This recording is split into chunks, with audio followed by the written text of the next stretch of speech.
They've got a bit of a standoff here. 4 kilometers to go.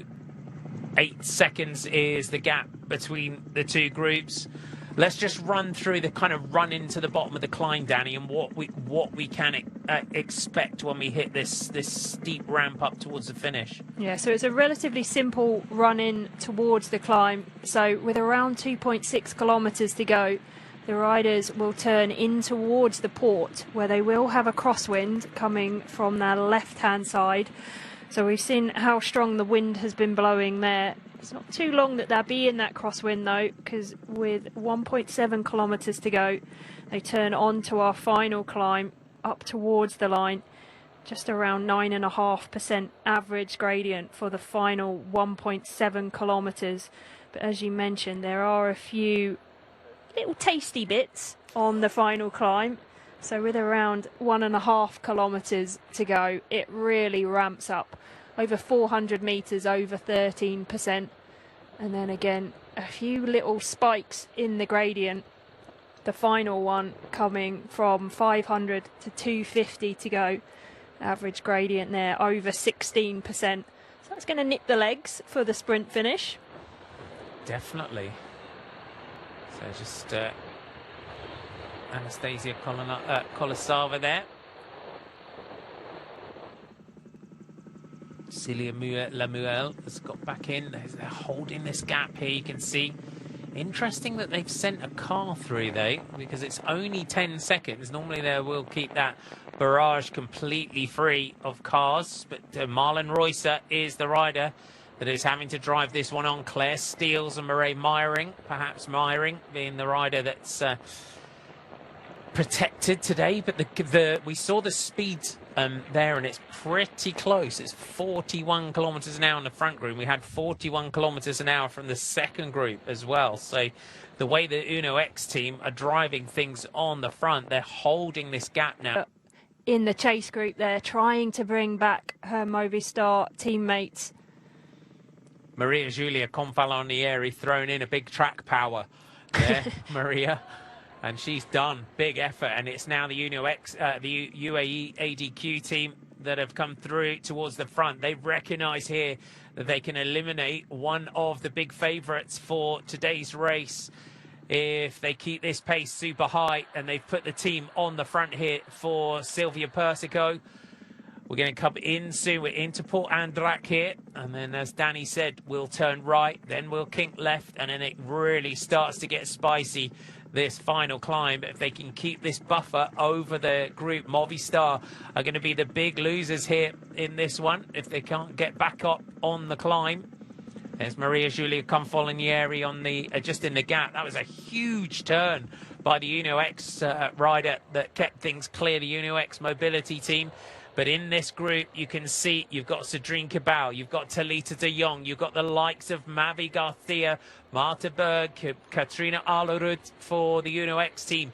Can they pay back the work done by Maria Giulia Confalonieri? And now we start to ramp up. It says that we've got 100 meters to go, but we're already climbing. We are already climbing. And here we come into a real steeper section. Just about to come up here. 400 meters, over 13%. You can see that the road isn't in the best condition either. Plenty of potholes and uneven surface for the riders. It's a proper gnarly climb. This one is a good description. The surface isn't great, but we now look. Katrina Alerud, you've got Cedrine Cabal, Talita de Jong, Silvia Persico. The shoulders are going left and right. The elbows are out. Mavi Garcia just gapped momentarily. So you can see just how steep this climb is. It is super tough. And Cedrine Cabal just starting to dance on those pedals at the front is the French rider for the EF Oatly team. This is a good move now from Cedrine Cabal. Just puts the hammer down on the front. And if we look back to Cedrine's victories, Trevale Varacine, those sort of finishes, this is perfect for her. And this damage was done just inside 300 metres of this climb. As we said, 1.7 kilometres, up towards the finish, the riders will be really pleased to know it's not this steep all the way, but there are quite a few ramps for the riders to contend with. So it's ramping up here, 1.3 kilometres to go. And this sort of finish, Danny, when it's this steep, 1.3k. Suddenly, you know, you look down at the speed that your head unit says and you're travelling at 5 kilometres an hour. So it is really a question of pacing. It is indeed. Is Talita de Jong starting to come across the gap? Yes, she is. There's Sylvia Persico, Katrina Arderud just ahead of her. Persico digging in. That style just belies the power as well of Persico. It's always elbows and shoulders going left and right. So at the moment, with 983 metres to go to the line, it's Cedrine Cabal with Talita de Jong just hunting down the gap in between. Is Talita de Jong. The human-powered health team have played this one perfectly today, as have EF Oatley Cannondale. Are we going to be treated to a sprint between these two at the top, if they've got anything left at all, as we get into the really steep sections of this climb here as well, with 830 metres to go? De Jong making contact. Alerud and Persico. Garcia makes it back onto that trio as well. Talita de Jong now pedaling through towards the front. Cabal has just got to try and find something here now, Danny, to recover. This is a great ride from Talita de Jong. We saw what incredible form she had yesterday, but the winner of the Trofeo, one of the most mountainous races that we have on the women's calendar. She took the general classification and every jersey available last year in the Trofeo, and it's absolutely fantastic to see Talita de Jong back in the Women's World Tour and performing at the very highest level after a number of years of injury and illness that she's had to contend with.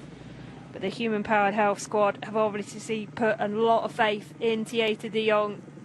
It's great to see her back performing at this level. It is. 2016 was a huge year for the Dutch rider on the front. World Cyclocross champion, Giro stage winner, and then had to endure years of illness and injury and out in the wilderness, you would say, for Talita de Jong. But she is back. She's steadily found her way back through teams, and you can see how steep, just how these riders are having to dig in here on these super steep slopes in Mallorca.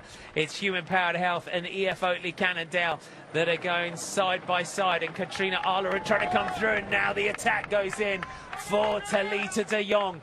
Trying to find something, and Talita de Jong is accelerating clear. The 31-year-old Dutch rider, and Cabal is done. This is the big attack from Talita de Jong. This is a glimpse you're seeing into the champion that Talita de Jong was and is getting back to. This is a look at Talita de Jong at her best, and you've got to say it has been a phenomenal team ride today from the team of Human Powered Health. It's still steep up towards the finish. 100 metres to go now for Talita de Jong, and she is going to kickstart her 2025 campaign with a huge win here in Mallorca. Talita de Jong takes it for Human Powered Health, times it to perfection. And you've got to say Cedrine Cabal went on the descent, and Sylvia Persico comes through to take second for UAE.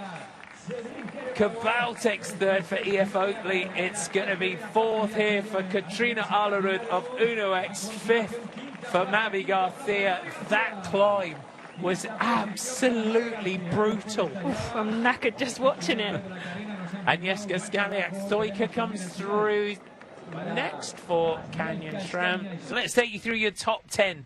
Talita de Jong takes it from Sylvia Persico and Cedrine Cabal, Katrina Arderud, Mavi Garcia, Agnieszka Skaliak-Stojka. You got Petra Shansko, Katarina Sotocampos, Mireille Meiring, and Eleonora Gasparini. But 58 seconds separating our top 10 on the run-up the climb. Outside the top 10, you've got Ivanchenko, Kolosava, Marty Bjerg, Valieres, Lemuel, Baton, Cipresi, Anderson, Benito, and Marine Alione.